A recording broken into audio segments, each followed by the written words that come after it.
असं काय दिलंय बघा, an electric field over a certain region is कुठल्या फॉर्म मध्ये दिले, वेक्टर फॉर्म मध्ये दिले. ओके, आय कॅप, जे कॅप, के कॅप, याचा अर्थ काय, अलॉंग एक्स वाय जे डिरेक्शनला त्या इलेक्ट्रिक फील्डची कॉम्पोनंट दिलेत. इनॉटचं मॅग्निट्यूड दिलंय 100 न्यूटन पर कुलम.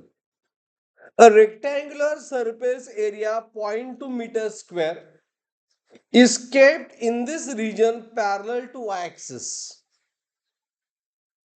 बघा, region parallel to y axis असं म्हटलंय.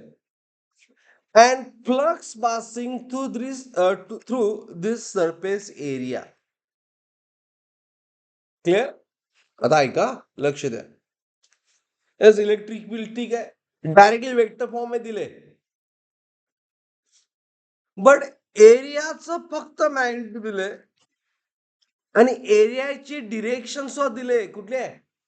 Y axis. मग आपण area me in of vector form मध्ये कसं लिहिणार? डीएस. डीएस हा एरिया आहे, हा वेक्टर फॉर्म मी कसं लिहिणार? मॅग्निट्यूड किती याचं? 0.2. अँड कुठल्या ऍक्सिस वर आहे? म्हणजे काय, आता प्रोडक्ट करताना आपल्याला काय पाहिजे? फक्त आपण प्रोडक्ट करतो अलॉंग सेम डिरेक्शन असेल तर, त्यामुळे आन्सर हे 3 इंटू 0.2 किती येणार?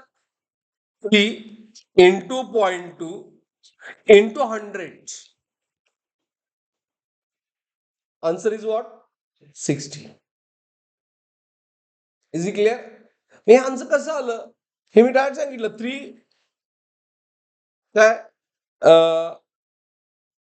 कॉम्पोनंट, 3 नॉट 3 ई नॉट आणि 0.2 एरियाच. कारण फ्लक्सचा फॉर्म्युला काय? Flux is vector form integration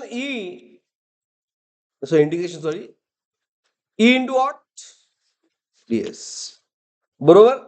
ईची व्हॅल्यू काय सांगा मला? 2 ई नॉट जे i cap plus 3 not j cap minus 5 E not K cap.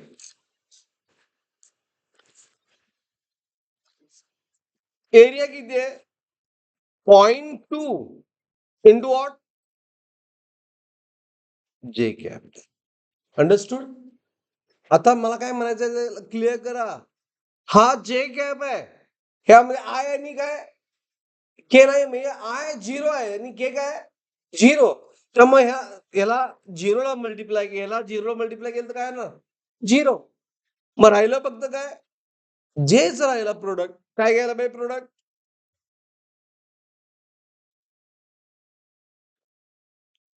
Product येणार मग 3 इंटू ई नॉट इंटू 0.2.